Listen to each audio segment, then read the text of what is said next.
กดน้แม่นำกดน้ำครับแขกกดน้ำเย็น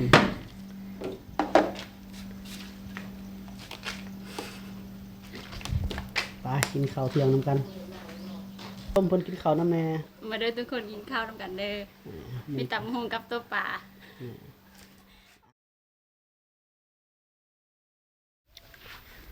สบายดีและสวัสดีเด้อพ่อแม่พี่น้องป้องปลายเบิดสุขุสุคนปลาลุงเอานาบ่าวนาสาวทั้งภายในและต่างประเทศเด้อพ่อๆกับบ่จอยเส้นเก่าเส้นเคยท่านผู้ชมเดินทางมาเมืองอัศพรเด้อท่านผู้ชมเนาะเมืองอัศพรชนเผ่าผู้ไทยแขวงซอยในเขตท่านผู้ชมบ่จอยมาแวะพักผ่อนอยู่เมืองอัศพร2 คืนและต่อจากนั้นบ่จอยจะเดินทางไปที่ท่าแขกเนาะแขวงขมวนจะไปเป็นจิตอาสาช่วยเหลือสมทบกับทีมงานจิตอาสาเฮลคิปเปอร์คนจิตอาสาที่เดินทางที่เคยเดินทางมาช่วยเหลือทางเขตเมืองเซโปนกับบ่อจอยเนาะกับบ่อต้อยตอนนั้นท่านผู้ชมวันนี้เรามาพักผ่อน2 คืนแล้วจะเดินทางโดยรถมอเตอร์ไซค์ไปหาสมเพิ่นเนาะสมทบแล้วก็ไปแจกอุปกรณ์การเรียนแล้วก็อุปกรณ์เกี่ยวกับการสร้างโรงเรียนเนาะแปลว่าโรงเรียนซ่อมแปลงโรงเรียนนะท่านผู้ชมเนาะและหลังจากนั้นก็จะเดินทางเข้าไปเมืองลับแลไปแจกถุงยางชีพอีกเนาะนั่นคือทริปสั้นๆที่เราจะเดินทางไปแขวงขมวนท่านผู้ชมเนาะฝากกดติดตามไว้เด้อท่านผู้ชมโอเคแต่ว่ามื้อนี้มาหาสาวๆเขตเมืองอัศพรสาวผู้ไทยเนาะท่านผู้ชมเนาะไปกลับไปหาน้องเพิ่นเลยนี่เฮือนน้องเพิ่นได้ท่านผู้ชมเนาะอันนี้จักแม่นอีสังโบนี่พอเพิ่นเอาไว้ใส่รถไถถ้าพอกับแม่สบายดีเด้อพ่อเด้อจ้าสบายดีกำลังเฮ็ดหยังเกาะจักคือมันหัวเครือมัดหัวเนาะเจ้าเครือหยังนี่พ่อคือไวดินเครือวายดินคือไวดินโอ้เอาไปมัดหัวมัดหาหัวเนาะเจ้าแม่นแหละมันหาหัวบ่ได้ใส่ตอกเนาะมันบ่ได้ใช้ตอกและใช้คือนี่เลยตัวตอกกับเครือตัวนี้ตัวได้มันกว่ากันพ่อตัวนี้แหละมันกว่าโอ้มันเป็นเครือมาแต่ภูตะพร้าวเลยเนาะแต่ดงเนาะแต่ดงเครือวายดินท่านผู้ชมคือไวดินบ่ได้ใส่ตะปูบ่ได้ใส่ตอกจับอีกมะพร้าวเนาะข้าวแล้วก็มัดไปสาวออกมาแต่ภูเป็นเครือยาวๆบ่ยาวเลย2 3 4 5ว่าก็มีโอ้แล้วก็มาพาได้แช่น้ำบ่หรือว่าแช่น้ำก็ได้คันมันหึงคันนี้มันบ่หึงมีแต่จักแล้วมัดโลดโอ้มัดโลดเนาะเฮาสิมัดไว้เด้โอ้มัดโลดแต่ว่าเฮาโดนๆแล้วเฮาก็แช่น้ำสักก้อนก็ได้เด้อมันจะมีสมัยผมจะเห็นนะ สบายดีเด้อแม่เด้อสบายดีโอ้คนหยัดหิวเลยเนาะหยัดงิ้วหยัดเสนอนนี่เสื้อหยัดเองท่านผู้ชมเนาะหิวบ้านเฮาหิวบ้านเฮาหิวปลูกอะไรเนาะบ้านนอกหิวปลูก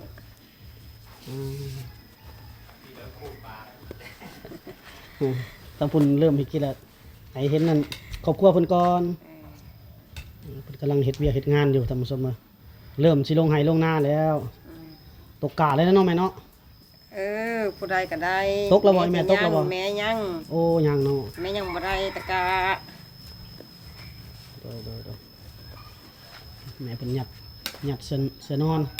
มอนก็หยัดได้เนาะแม่เนาะมอนก็หยัดแสดงว่ากุ๊กนิ้วในสวนนี่หลายเติบเดี๋ยวขอบใจได้ไหมเด้อขอบใจลงไปหาลูกสาวเพิ่นก่อนมื้อนี้มาถ่ายลูกสาวเพิ่นคนน้องเพิ่นดังไฟดังฟืนนี่ท่านผู้ชมสบายดีล่ะโดยสบายดีน้องยังเกาะน้องปิงทองน้องปิงทองแมนโอ้น้องปิงทองสาวบ้านนามนเนาะเลยสาวนามนบ้านนามนเฮียนจบเลยเนาะยังบ่ยังเฮียนอยู่บ่ปัจจุบันนี่จ้ะยังเฮียนอยู่ม.7โอ้แสดงว่าสุดท้ายเลยตัวแม่เดือนได้สิงม.7นี่เดือน6วันที่19 18นั่นแหละลาหลังหมู่แล้วเนาะสุดท้ายเลยแล้วท่านผู้ชมจบนี่ก็ไปเรียนต่อบ่ล่ะว่าเสร็จนั้นละมาเรียนแผนยังเรียนยังแผนตัดยิบโอ้ตัดยิบแสดงว่าจบมาก็ตัดยิบอยู่เฮือนเนาะ พอได้อาซิติโต แม่นแหละสิ่งสำคัญแล้วอะซิติโตนะมื้อนี้เมนูหยังเฮาสิเฮ็ดเมนู ปิ้งปลากับตำหุง ปิ้งปลาตำบักหงเลยทำสมเนาะบ่มีหมู่บ่คืออยู่ผู้เดียวนี่น้องบ่มีหมู่บ่ นี่น้อง บ่ได้มานำ น้องโย โอ้ปิ้งปลาตำบักหงเฮ็ดผู้เดียวเลยเนาะ เด้อ น้องปิงทองทำสมเนาะตอนนี้เป็นสาวมอด7เพิ่นว่าเรียนจบเพิ่นสิไปต่อสาวตัดนิบอีกตัดนิบเสริมสวยได้หมดนี่แหละสาวผู้ไทยทำสมงามแบบบ้านๆเฮาเลยนะ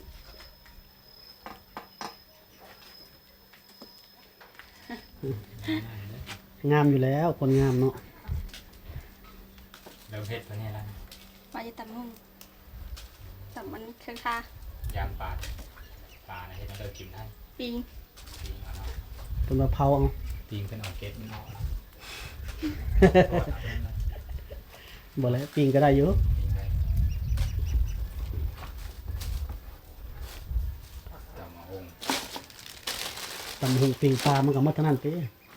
ความแซ่บเอ้ายัง ตัวตา ปลายังบ่ตายเลย เดี๋ยวนั้นเราทุกเอา โบหอดดอกมัน90-80แหละหน้าน้อยนะบ่ฮอด100 สองท้องอยู่แต่ว่ามันมีลายไปเลยเนาะ มันง่าย งามมีลายไปเลย จักบ้านนี้คนเฮือนจักคน เคยได้พูดนะ6-7คนเลย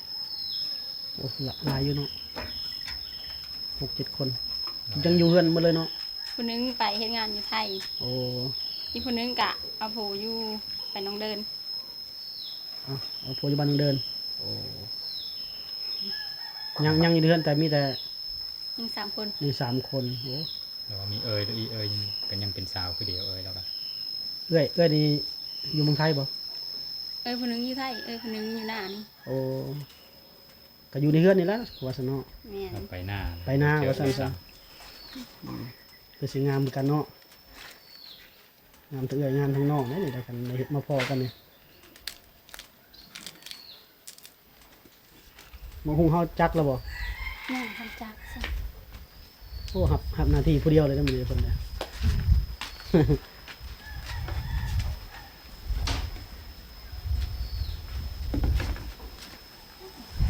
ทำอะไรก็ได้ทั้งนั้น เริ่มลงมือจักมาหุงแล้วเนาะ ปลาด้วยครับปลาต้มไม้ข้าวแล้วบอก ยังทันได้ต้มครับ สิต้มหรือสิปีก ต้มเอาก็ได้ปิ้งก็ได้ อ่า ต้มง่ายกว่าบอก แล้ว เนาะปิ้งซอสฟิซุป ใส่เวลาหน่อยนึงปีก ต้มก็ได้ครับต้มกินกับตำองกับข้าวท้าอยู่ ทางหนึงกินตอนทางหนึงกินน้ำเนาะ ต้มเป็ดก็ได้นะเป็ดมันยากละลาย หลายเนาะ เป็ด เพิ่น เขา ครอบครัวเพิ่นใหญ่ได้เฮือนซานเพิ่นเนาะคนน้อย แต่คนบ่หลายคือว่าสร้างครอบครัวหมดแล้วผู้ใดกัน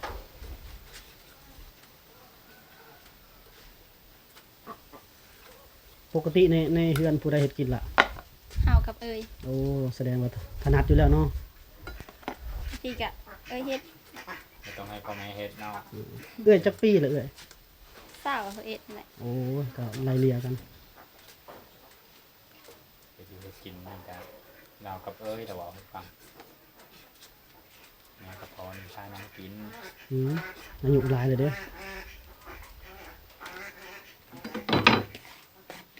หนึ่งปีสาวแล้วได้ย้อนนี่เนาะ ตอนนี้ฮอดขั้นตอนได้แล้วล่ะ ล้างแล้วใส่หม้อ ครัวปลาเนาะ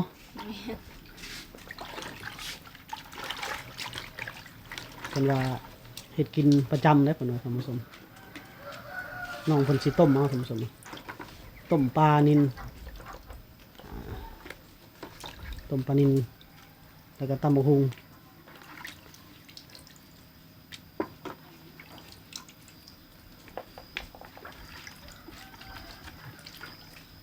หน้าไก่บ่ล่ะหน้า ไก่เติบเดี๋ยวนี้ฮอดบ้านลมแรงเลย โอ้ หนาเนาะ ขี่รถไปแล้วเนาะ ขันน้ำห้อยไหลที่ไปบ่ได้ทีเดียว โอ้ มีงานน้ำโหย อืม กันถ้าน้ำโหยหลาย มีปัญหาการส พุ่นแหละ ไปฟังกับคุณนะ ยามดำนาแล้วพุ่นแหละจังมา เพราะว่าช่วงดำนาน้องๆเพิ่นก็น่าจะวุ่นวายนำการดำนาพุ่นแล้ว ปวดแล้วกัน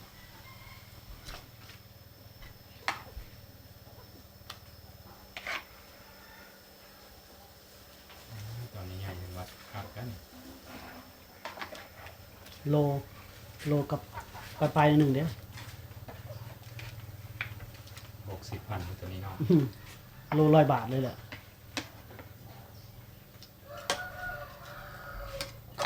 อยากให้แซ่บๆก็ใส่เป็นหน่วยหลาย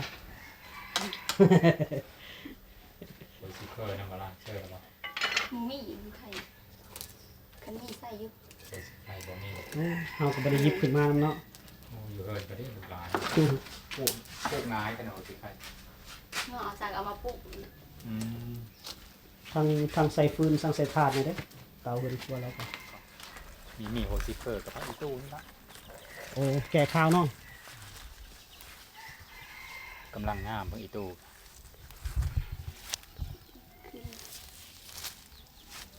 พอดีครับบอม มันขึ้นเลย พอได้ขึ้นมาเนาะ อืม กินดุอยู่บ่ตำบักหุ่งกะ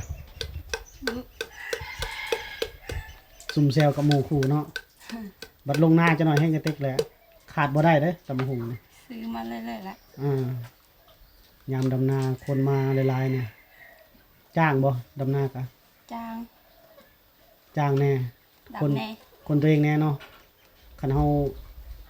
ทอเฮือนบ่ไหวเด้อมันนานแล้วเนาะยามเกี่ยวก็จ้างอีกต้องได้จ้างเด้อท่านผู้ชมคันทอเฮือนก็คือว่าแล้วมันก็ได้เป็นเดือนพุ่นแหละกว่าจะแล้วถ้าเฮือนดำผู้เดียว มันก็จะใช้เวลา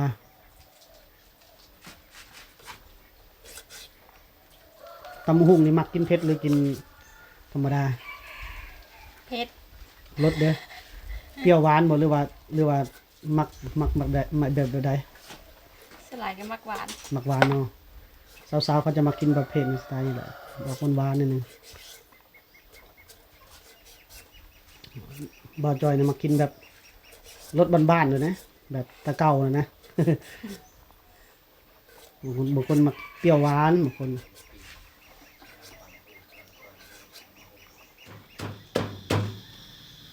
ตามหุ่งเนี่ยแบบ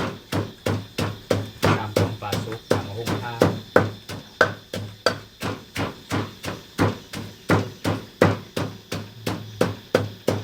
ตามเสร็จตามก็โอเคแล้วผ่านแล้ว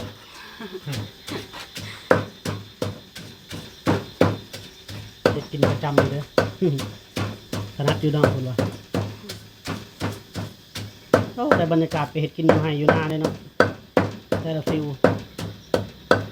บรรยากาศธรรมชาติ รอให้น้องตกกาก่อนกันตกกาไปเฝ้ากาเนี่ย ตอนนี้ยังมันจะตก มันในตกกาตอนนี้ ผู้ลงคนเพราะว่ากล้าจนยาวเป็นคืบไปได้น้องเพิ่นยังบ่ตกอีกคือตกลาแท้ บ่มีน้ โอ้ยังมีน้ ำนี่ ำแสดงว่าแถวเขตเพิ่นนี่อยากขาดน้ำนะ อื่นก็ได้กินจะเกลือแล้วพุ่น เธอเดียว เธอเดียวแล้วเลย บ้านเฮาบ่ตกเลยสุกี้นี่เมื่อคืนนี่ก็ตกน้องเดินตกบักแห้งหนึงน้องเดินเมื่อคืนนี่ คืนนี้ตกนิดเดียวนะ อืม กระเศร้าเลย สังกะสีเฮือนอ้ายจนอยากรู้แต่มันเก่าเนี่ยมันรู้ นายก็มาเฮ็ดตกเอา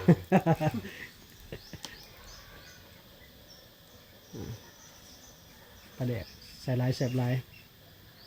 เล็กเข้มของมาเลยนะ เข้ม แม่นบ่ เพื่อระวังเป็นพิเศษบอเซิร์น ให้พ่อบ้า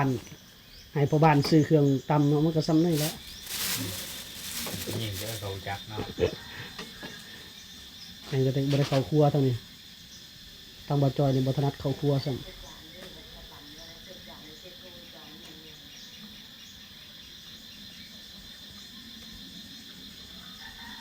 ยิ้มหน่อยเด้อยิ้มน้องพี่หน่อยเด้อ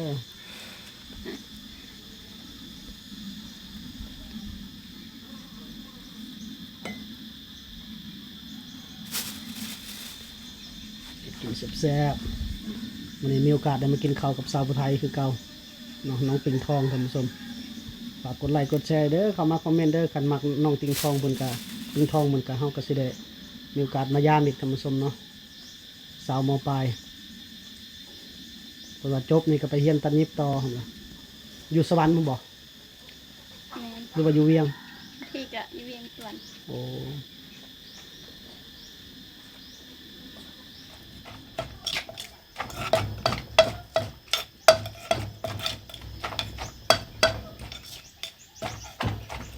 ตำไปน้ำยิ้มไปน้ำเลยจังหูจังแซ่บเลยมันจังหวานขึ้นกว่าเก่าเนาะตำระบูดดูบ่ได้ได้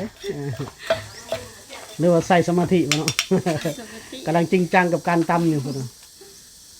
เรียนบทแทรกต้องได้สมาธิเป็นพิเศษ เดินทางมาไกลแล้วมากินตำมะฮุงน้องปิงเนี่ย200 กิโลก็ได้เดินทางมาแต่เมืองเซโปน ตื่นไปแล้วน้ำตาลบอก สละ ได้เรื่องเลยบ่อืม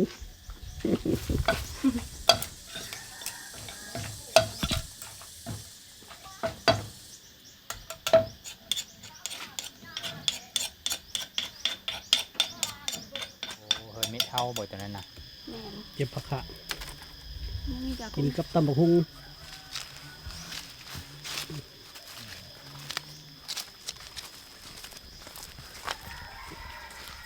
เอากบทางนั้นอีกเฮิร์นไม่เท่าแล้วหันหน้าทีเดียวเราเฮิร์นไม่เท่าเฮิร์นเราก็ได้ โอ้มีแต่ต้นไม้ต้นไม้ เราทานเองไม่เห็น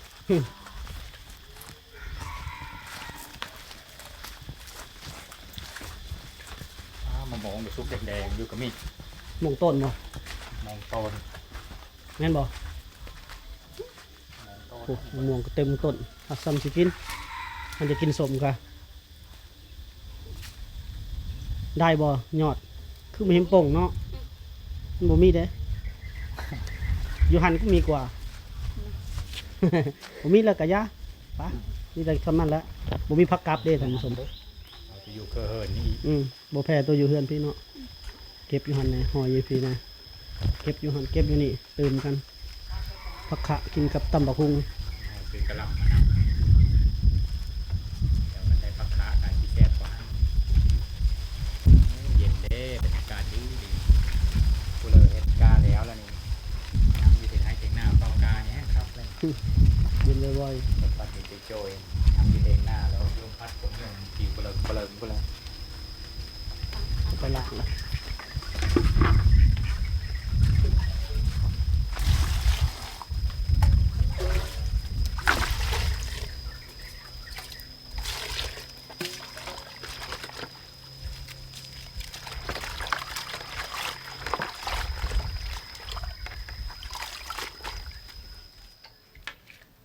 ตักแล้วบัดนี้ทำส้ม ตำหุงก็แล้วพักกระล้างแล้ว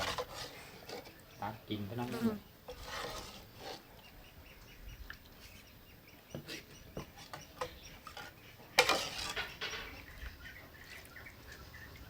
ได้อันต้มนี่ได้หมุดสมเนาะ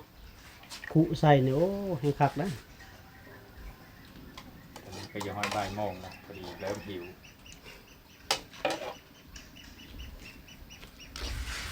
โต้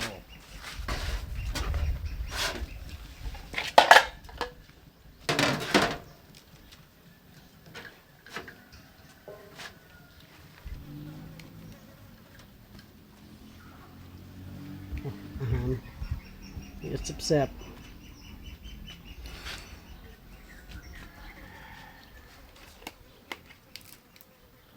ไปเฮ็ดหยังน้องปิง ถีบน้ กดน้ ำแม่น ำกดน้ำครับแขก กดน้ำเย็น